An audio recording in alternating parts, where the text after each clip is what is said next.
Well, good morning. I am Dr. Nicola Parr, and I like to be called Nikki. So if you see me around over the next 3 days, I am Nikki. And I'm honored to be here with you all today. Absolutely honored.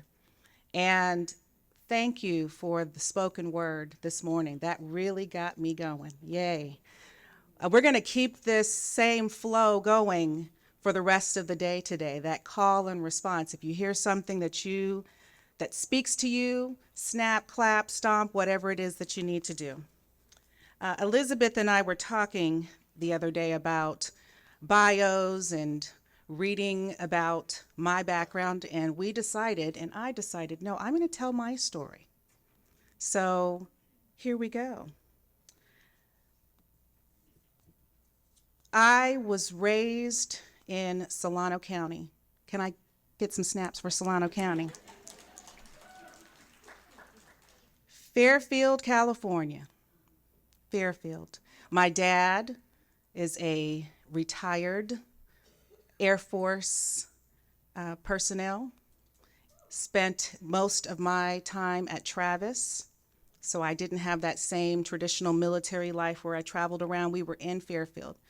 And my mother was an English and history middle school teacher. Yes. And I looked up to my mother, still do. I think she's the most beautiful, the smartest, the most talented woman ever. And she imparted that in me. Every day, you're so smart, Nikki. You're so beautiful. You're so talented. You can do anything. You can be anything. I wanted to be a teacher just like her.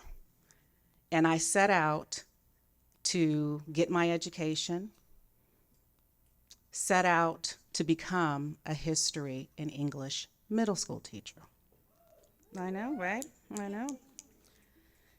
And ended up moving to Virginia Beach, Norfolk, Virginia. Anyone? I heard a shout out over there.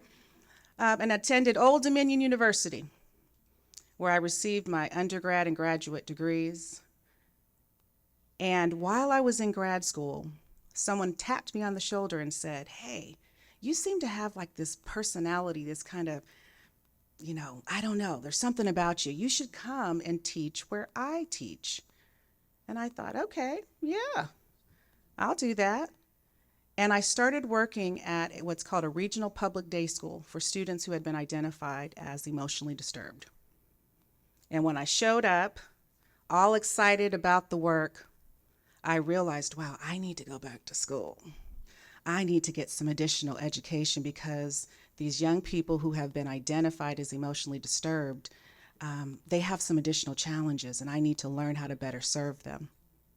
And what I also observed is that 95% of the young people at the school were Black boys. So that made me wonder, I need to know more about this. Went on and did some post-graduate work and became an administrator.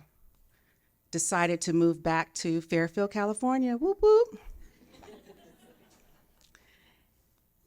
and started working at a non-public school, and it was the same thing. A lot of Black and brown boys with behavioral challenges. What can I do to make a difference? And I set out to do that type of work. I was a administrator, a principal at an alternative school,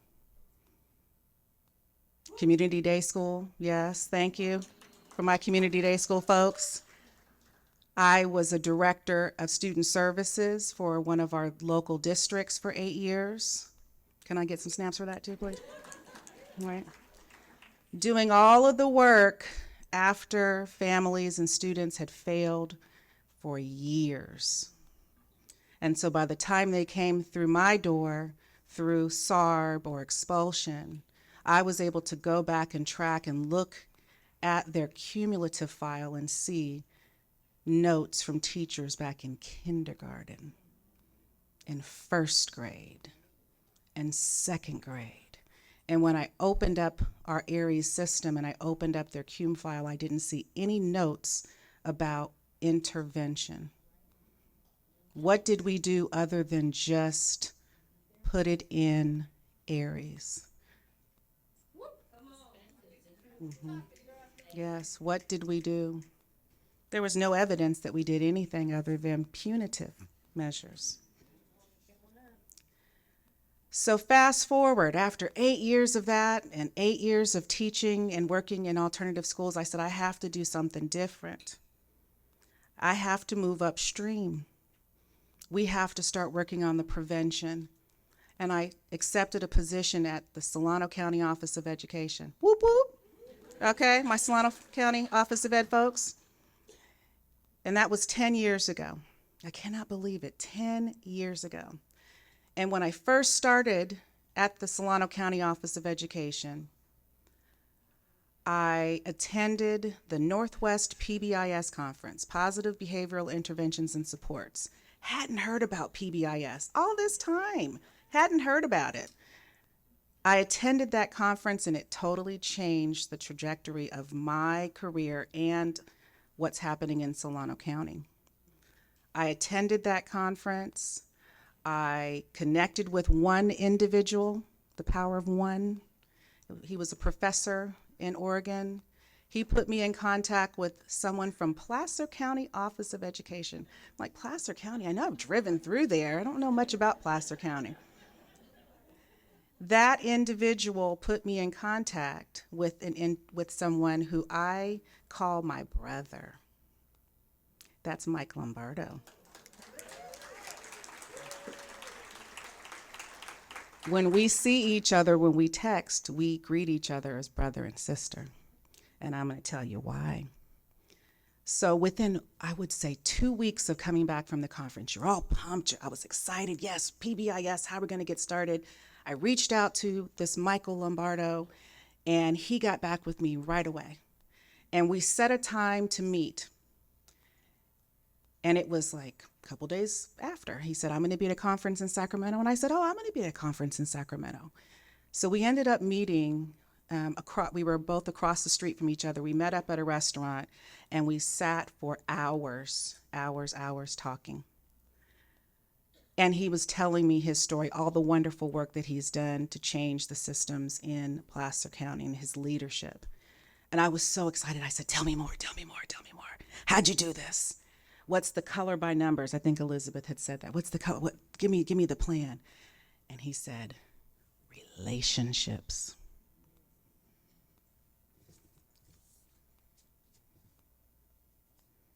Relationships. I said, what do you mean? I don't, isn't there something else other than relationships? I have relationships. And he started to ask me, what is your relationship with your Health and Human Services? Do you understand the structure of that organization? He listened to what I wanted, what my vision was, and he said that in order to achieve what you set out for, you have to build solid relationships. And that's what I set out to do.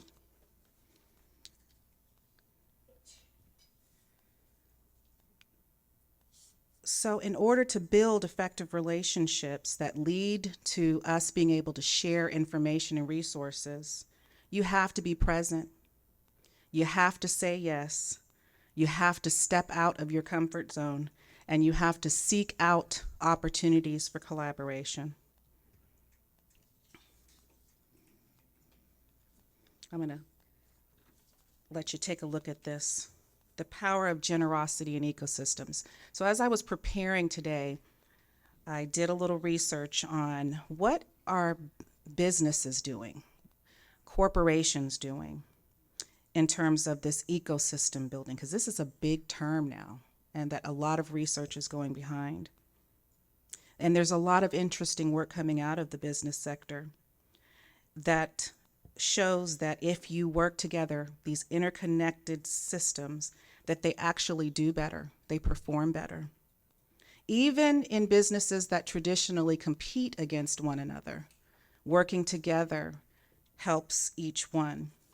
The University of Notre Dame's Science of Generosity Initiative, I didn't even know that existed, defines the concept of generosity as the virtue of giving good things to others freely and abundantly, giving your attention, time, availability, resources, and they are freely offered. And that is the purpose of Breaking Barriers.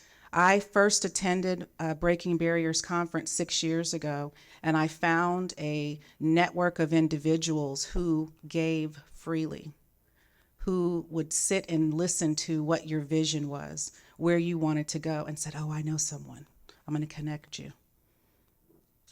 I was able to meet Elizabeth, and I was able to meet Reed Connell and others that helped to support the work.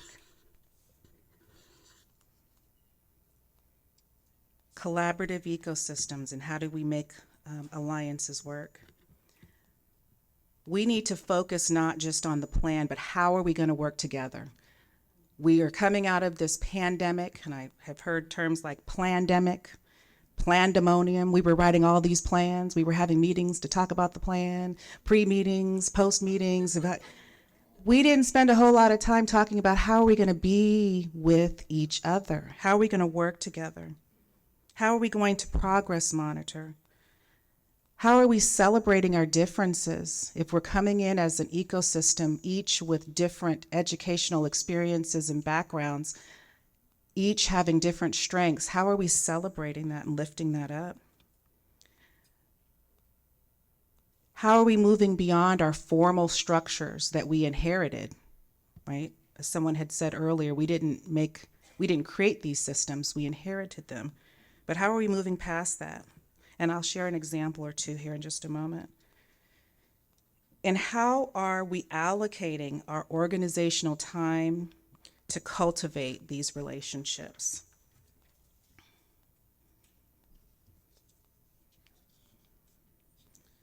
Breaking Barriers was a catalyst for Solano County's great collaboration. And I remember 6 years ago being in a room with Tracy Lacey from County Behavioral Health. Hey, Tracy. Woo-hoo. And Dr. Victor Ramaldi, Leticia De La Cruz Salas from Solano County Behavioral Health. Whoop, whoop. Camden Webb, and chart paper and markers and sticky notes and a table. And we did some miraculous things with those tools. This was before we had all of the technology, or we weren't using it at that time. We were going old school. And there's nothing better than giving a former teacher chart paper and markers and saying, go dream and draw. There's some ethical things that we need to consider when we're sharing information and building these relationships. But I loved this quote: if you don't focus on the needs of your partners, your ecosystem will wither on the vine. We need to normalize reciprocity, freely giving to each other, focus on the needs of our partners, acknowledge others for their intellectual contributions, and continue to enhance our independence and interconnection with one another. And now for a few stories. So I was asked by Tracy, when she was at County Behavioral Health, to be a part of something called the Interdisciplinary Collaboration and Transformation Model. What? Class project, culturally and linguistically appropriate services. Tracy said, I have 3 cohorts. I want you to be a part of the first cohort. And I remember, be present, be present. I can't do it, Tracy. I had some other things going on. This particular project was designed to reduce health disparities. Second cohort, Tracy says, hey, Nikki, come on. You know, I need you to be a part of this. I said, oh no, I got other things I got going on. Can't do it. Third time, she asked, I said, well, let me look at this. Let me think about it. Let me look at my calendar, see if I can massage, because this was a huge commitment. It was 6 months meeting, I want to say weekly. There were other meetings. There was a plan. There was this and that and charts. And I said, oh my gosh, this is a lot of work. I don't know. I said, Tracy, hey, I'm part of your Solano County Suicide Prevention Committee. And this is just a picture here of our last recognition that we received from the board during Suicide Prevention Awareness Month. I'm already doing this. And she says, no, I need you at the table. I really, really need you. So I said yes. And as a result, because of being present and in that room, we started to dream and map out what we were going to be doing moving forward. We were able to come together with our Solano County Probation Department, a partnership with Solano County Behavioral Health and the Solano County Office of Education to open up wellness centers in each one of the pods in our juvenile detention facility. Can I get some snaps for that? Because we had relationships, we were able to work through the MOUs and all the questions and the concerns and what abouts and this and that. We were able to cut through that and figure out who was best positioned to do what part of the project, but the vision was the same. Because I was present, we were able to open up adult school wellness centers. We're actually getting ready to open one in our last adult school in Solano County. So now every adult school will have a wellness center. Mm-hmm. Because of the relationships that we had, Leticia de la Cruz Salas reached out and said, hey, there's a grant from the County Medical Services Program. You should apply for it. We'll help you.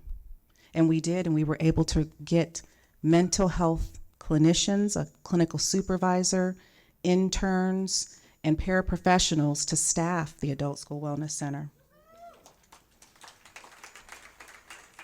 We recently opened up a wellness center at Solano Community College in partnership with the staff there. This is a picture that we took 6 years ago, 5 or 6 years ago, in our wellness center, sitting around the table, doing the follow-up work that was started here. But you have to carve out that time, move beyond the traditional meetings, and we actually said, let's just have lunch, come to the wellness center. We have some chart paper. But I knew at that time that what we were doing was so important that we stopped and we took a picture. Memorialize what you do in the work so that you can share it with others. And finally, my last slide. Finding time outside of work to stay connected. There are many times when Tracy and Letty and Camden and I are texting each other. We have been able to build out a continuum from prevention to postvention. We have started a mobile crisis program, which we've presented at this conference on before.